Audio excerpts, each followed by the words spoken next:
Afternoon, everyone. I'm Jeanette Makings. I head up our financial education business at Close Brothers, and I'm joined by Simon Williams, who will be coming on after a little bit. The session's entitled Financial Wellness in Action, and so as a sort of departure really to a little bit about telling you what we do, we're going to also show you what we do. So when Simon comes on, we're going to kind of require you to become delegates really, and we're going to see if we can help you improve your financial wellness in a little bit of a snippet. So wellness, I think we've heard a lot today about the three prongs. Phil mentioned it. If we simplify the wellness strategy down into those three buckets, financial is what we're specialists in, what we're experts in, and that's what we're going to talk to you about today. However, it is the lagging behind prong of the three strategies at the moment, for sure. In terms of research, we research all the time. We have something called our business barometer. We research about 900 companies across the UK, from small, medium and large, and we ask them different things. In our most recent survey, which was April of this year, only 24% of businesses have financial well-being as part of their overall well-being strategies. But, as I say, interest is rapidly growing with some the Nudge Global Survey that came out in March, showing 150% year-on-year growth in interest in this area. So it's not something to be trifled with, and I don't think it's something that can be ignored for much longer. What is financial well-being? What is it? I've pinched a definition, and this is a definition we particularly like at Close Brothers, and we've pinched it from the States, and there's a reference at the bottom there. The States are a lot further along this journey than we are in the UK, so there are some great lessons that we can learn from them. But in essence, if you look at that, the first two probably don't come as a surprise to many people. Control of day-to-day finances, month-to-month finances. People have to be able to live within their means. Otherwise, they're going to feel incredibly stressed and out of control. The ability to absorb shock. The boiler's broken. They've gone for an MOT on their car. It's failed. They've got to replace 4 new tyres. Whatever the situation is, the ability to absorb shock. So those two probably don't come as much surprise to anybody really, but the other two are very interesting, and they're the ones that I want to kind of focus on a little bit. You're on track to achieve your own financial goals. This is about planning. Planning gives people a sense of control. It gives people a sense of purpose. They can set out their objectives. It gives people something to aim for. And that really is about saying, as well as having goals in your career, goals in your personal life, it's about having goals in your finances, and they're your goals. They don't need to be, I want to be a millionaire by the time I'm 40, but wouldn't that be nice for all of us? I'm well past that, by the way. But actually, they could be quite small goals. Next year I want to upgrade the car. In 3 years' time I want to put an extension on the house, or whatever it may be. And then the final one, again, which is, again, something I'm quite passionate about, and we're quite passionate about as a business, it's a real reminder as to why money is important. Money is there to help us live the lifestyle we choose. That's what it's there for. It's there to help us enjoy our lives and to do what we want to do with our lives. And that's got to be part of feeling comfortable with your finances and around feeling well around your finances. There's some data here. So do we think this is a big problem in the workplace? I don't know if any of you have been to NABER's stand here today, but this is NABER's research. They've just published it, and it's a great piece of research. Prior to NABER publishing that, I used to always quote the YouGov Barclays survey, which came out in 2014. And it's a real look at why is this a problem? And it's a problem because 70% of employees worry about their finances. 55% say it affects their productivity at work. 1 in 5 people lose sleep worrying about it. So this doesn't just impact the individual, it impacts their ability to do their job properly, and it also potentially therefore impacts their mental and physical health. If people are losing sleep worrying about this, it's not just confined to their financial well-being we're looking at here, it's actually going to infiltrate the whole thing. So, and it's not just for them individually, it's the impact on the business. So if we look at that bottom one, 17 million hours lost a year in work due to absence resulting from financial worry. That is a massive problem for us in the UK, particularly where we're trying to increase our output, GDP and productivity. So environmentally, across our society, this is a massive problem. So what's happening in the workplace? This goes back to our own survey, and this is April of this year. Just under a quarter of employers provide financial well-being. Some are looking to do it, so 16% are looking to put something in place, or they're considering it at the moment. Well, that's great, but it's probably not enough. Of those that do, though, they provide it, some of them, through their financial education programs, 49%. But, interestingly, not many of those, less than 10%, have it as an integrated situation. So their financial education and financial well-being don't actually integrate or tie together. In addition, almost 30% of those that do focus it solely around debt management, whether that's through their EAP or whether any other form. And that's really something interesting to just hold on to just for a second. Financial well-being isn't just about people who don't have enough money. Everybody at some point during their lives worries about money. Everybody does. People who haven't got enough money to survive day to day, people who do have enough money worry about what they're going to do with it. Are they making the right decisions? Do they know what the right decisions are? Where are they going to put it? How do they do it? People who have more than enough money worry about what they're going to do with that. You know, where are they going to invest it? Are they going to leave it for future generations? Are they doing enough in philanthropy? There's a lot of issues around here, and all of that affects their thinking, their well-being around their finances. And it's not just about debt. So if we think about, I've listed some there, so people going through divorce. Debt management and worrying about budgeting doesn't just happen for those entering the workplace.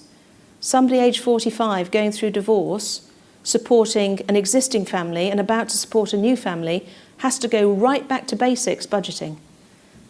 Yeah. Likewise, we've just come through the reducing annual and lifetime allowances. Now, many of us might sit there and go, wouldn't that be a nice problem to have? But it's still a problem to have. And it's typically a problem to have for people who haven't got time to do anything with it. And there's some really quite fundamental things that happen around some of those things that actually can put them in a worse position. We were speaking to somebody yesterday, we speak to people often about this, who'd actually put some fixed protections in place for their lifetime allowance because they'd got to the limit, but then they'd carried on contributing to their pension. Yeah? So there's some, you know, it's not just restricted to those at the sort of sufficiency end. Protection of family. People who are having children, people who have grandchildren, people who are going through ill health, people who have to retire on ill health. You know, throughout your career, there are pinch points which cause people to worry about money more. And so it shouldn't just be focused around those with debt. In terms of therefore putting a programme in place to help people, it should think about the inclusivity, but there should be also some quite focused and targeted support for those that A, need it most, and B, those that are most at risk. Yeah? We deliver financial education programmes. We've been doing it for 45 years, and we work with over 200 of the UK's largest businesses in doing that. Good financial education, we say, should always cause positive change. That's the whole point of it. Financial education should cause positive impact. With financial wellness, it is essential, because without the impact, wellness won't happen. Simple as, really. So if we look at this, information on its own won't be enough to cause change. Information and inspiration on its own could potentially be damaging. You've told people stuff, you've wound them up, they want to do something, but if they can't then do it, they're sort of stuck. So for that something to be effective and to have impact, you've got to have raised awareness through information. They've got to be inspired to act and feel that they can act. They've got to have the confidence to do it. And then they've got to be able to do it. So they've got to be able to push a button easily, or go and do something, or go and see somebody to make that happen. And that then should cause that positive change. That's kind of the end of me until the end. I'm going to now introduce Simon Williams, who is my colleague and a financial planner. At Close Brothers, we get our financial planners to deliver our financial wellbeing and financial education programmes. We think this is a mark of our quality. These guys are at the forefront of technical, but also from an engagement piece, they're the people that are perfect to do it.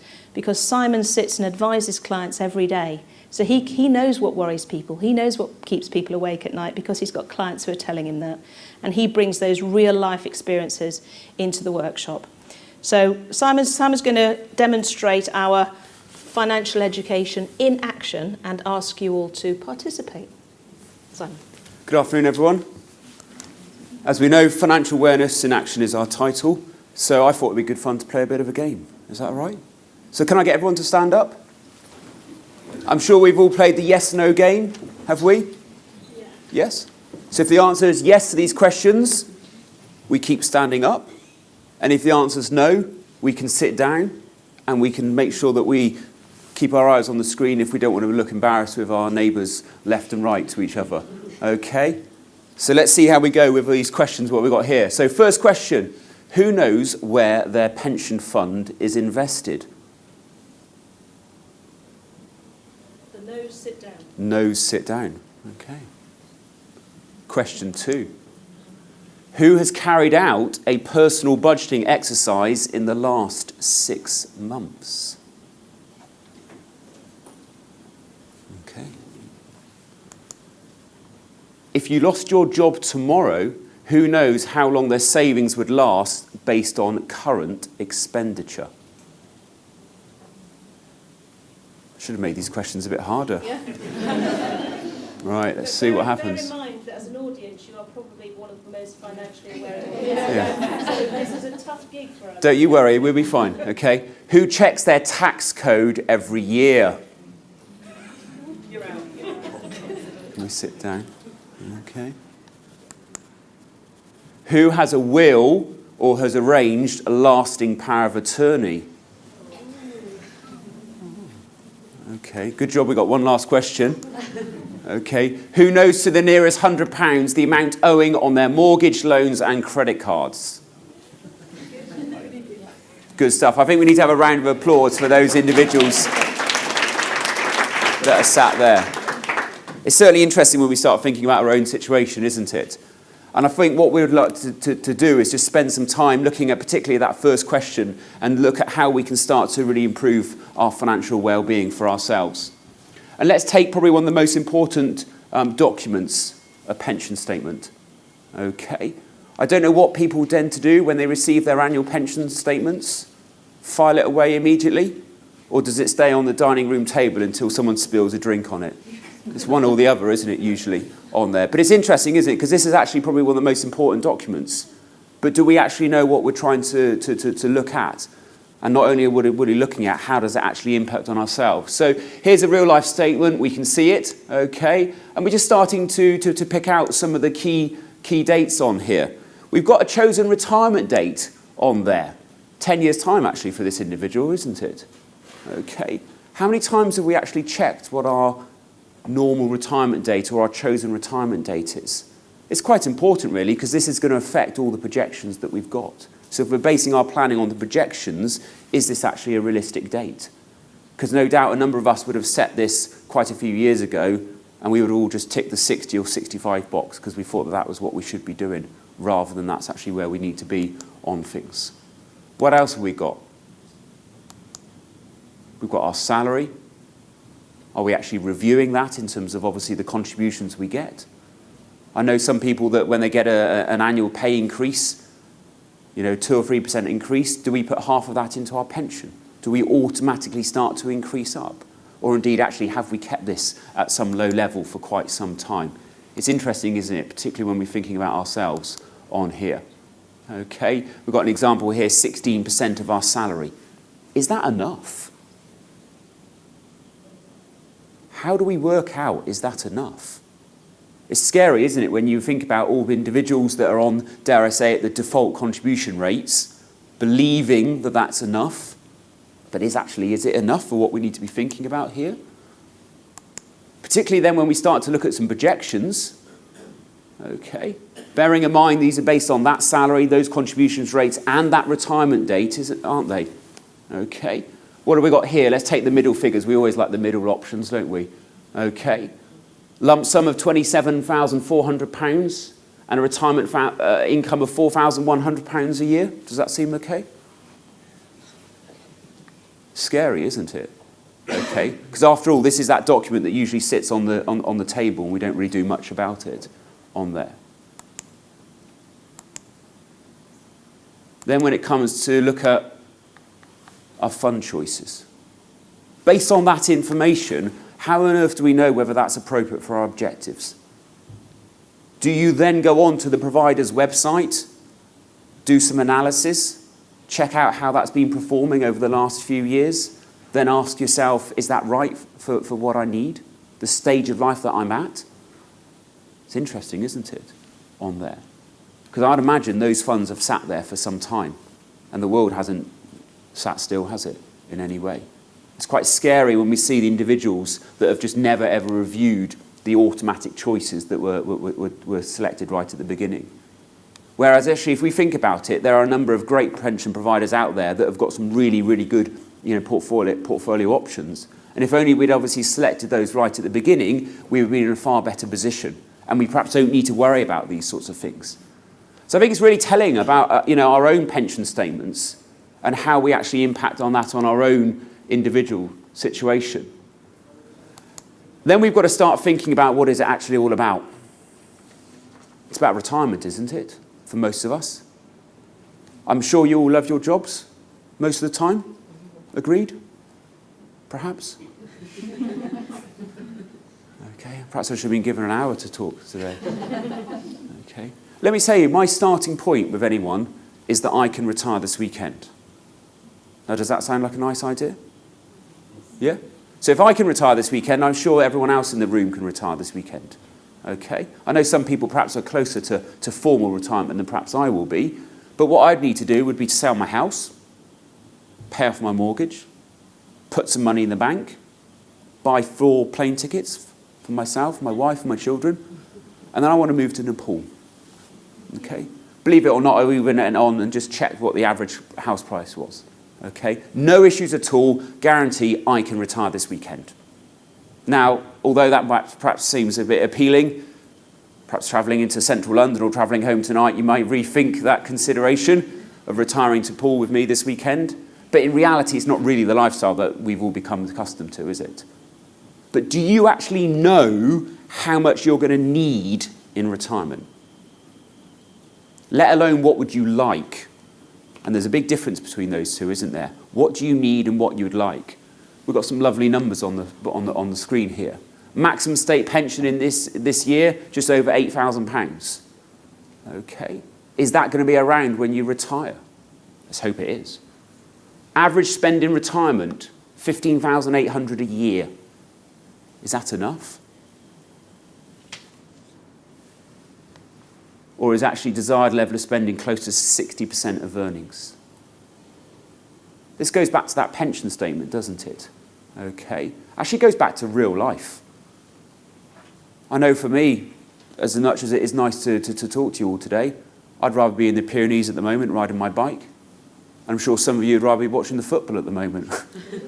Okay. But we've got to start to think about, we're working and we've got some great accumulation tools, haven't we? We've got salary, we've got bonuses, we've got pensions, we've got share save schemes. All this way to accumulate wealth. But most of us then actually don't have a financial plan and we don't know what to do with it. And we don't have this, this strategy. And there's likely to be a gap. And the scary thing is, a lot of individuals don't know this until usually the last few years of their employment. And therefore, usually it's a bit too late. Okay. This really demonstrates that point. Let me bring these up here. Let's look at Emily there. Pays in £105 a month. Richard forgot about things. Okay. Richard's 45, pays in £250 a month. Look at the difference in fund value there. Okay. And the amount of contributions that you've got to get there. That's quite scary, isn't it? Doing a little bit at the beginning, putting some of these foundations in place, proves to us that actually with a real careful strategy, there's so much that we can actually do to have a really, really successful retirement. Let's just take a step away from retirement. Let's quickly talk about tax. Okay. Because this has clearly got to be part of what we do as well, isn't it? There's a simple rule. Use the reliefs and allowances. I don't know how many people actually understand, for a start, what tax and reliefs and allowances they actually get given. Okay. When you start adding them up, you've got your personal allowance for income tax, you've got your savings allowance, your dividend tax allowances, and so on and so forth. Look at that number, 28,100 per person. So for spouses, civil partners, we can double these numbers up. So when we look at the way that we accumulate our wealth, when we've actually got a plan to really think about it, there really is so much that we can do. However, we've got to really concentrate on this. Risk. We get this bit so wrong. Okay? Most of us will concentrate on the top 2 points here. Our own attitude to risk. Okay? An equity is far riskier than cash. Great. What level of risk do you need to take to meet your objectives? Well, that's a very, very different question. Certainly when we look around this thing here in terms of this capacity for loss, the ability to absorb falls in your value of your investments. We go back to that pension statement. Okay. What is the impact of that going to be the closer we get to retirement? We really have to have a financial plan that both aligns the arrangements that we've got as well as real life. And I think we're all guilty to forget about why we're actually working and why we're actually really accumulating our assets on that basis there. Then we need to start to look at things, the investment side of things. And too often or not, we get distracted. There's a lot of noise out there, isn't there, in terms of, where should our money be invested? I've got 5 years worth of data here. These are the top 10 performing funds. Most of them run probably within a mile of this building over that period. Anyone hazard a guess where they are 5 years later? No?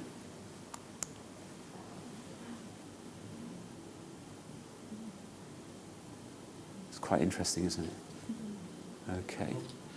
Can we afford to leave our finances to chance without actually having some form of review process in place and follow some basic steps that every single year we go through a discipline?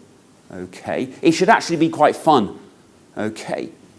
Why? Because this is about us achieving the things that we really want to achieve, isn't it? So we should want to go through and use our tax allowances. We should want to review these things. Because every year, actually, really what we should be doing is saying, great, I'm now one step closer to what it is that I actually really want to do. Okay. And there's no doubt if we take that principle that I can retire this weekend, everyone else in the room can also retire this weekend there as well. And it's really important that we link these things together. And there are some really simple steps. Now, trust me, I know behind the scenes there's some quite complication, quite a lot of complicated areas that we need to consider. But let's actually put a plan into place, okay, so that we review these alongside our benefits, our wealth accumulation, and alongside real life, so that we can actually understand and really achieve the goals that we want to do. And after all, that's the fun thing, isn't it? Okay. And I think we've got to spend some time, dare I say, a little bit selfish. Not only have you got to educate your employees, you need to work out this for yourself as well. Okay? How much do I need? And that's where, in terms of looking at a financial education strategy, with the points that Jeanette made, with everything. Oh, there we go, one more, sorry. Tax planning on there. Okay. Every year we need to go through and consider all these points with everything. So you just click back to the last one actually, Simon, if that's okay. Financial well-being isn't difficult. Simon used a word there which we don't often see actually applied to our own situations, discipline. It's just about having a plan in each one of these areas and looking at that plan when circumstances change significantly, or at least every year. If that happens, if individuals in your workforce do it, if you do it, actually, you will feel much better about your finances. You will feel you have a plan. You'll feel you have control. Going back to that original definition, you will know that you've got something in place if a financial shock comes along, and you will know what you're aiming for in terms of your goals and when they're going to occur. It really isn't difficult. The only reason it's difficult is because people don't know about this. They need a bit of education, one. They need a bit of hand-holding, two. And some of them might need more than hand-holding. They actually need advice or guidance or support in putting it in place. They need help in implementing it. But it isn't that difficult. And that's really all we wanted to say. If you click on, that's all we wanted to say today. If we were putting this into your organisation, we'd have more than about the 8 minutes or 10 minutes that we've just taken there. And we would measure impact. So we'd start with a start measurement and we'd look at an end measurement. And what do I mean by that?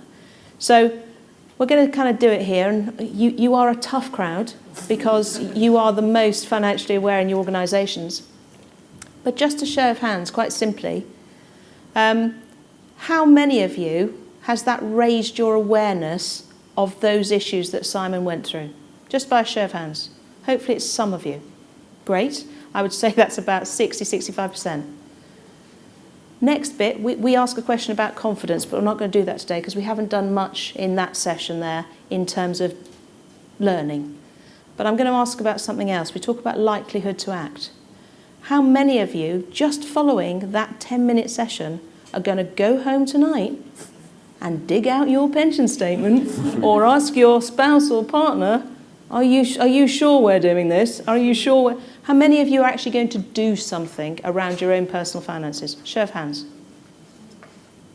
Yeah, I would say about 50%. So you can see there in just a very short space of time the impact.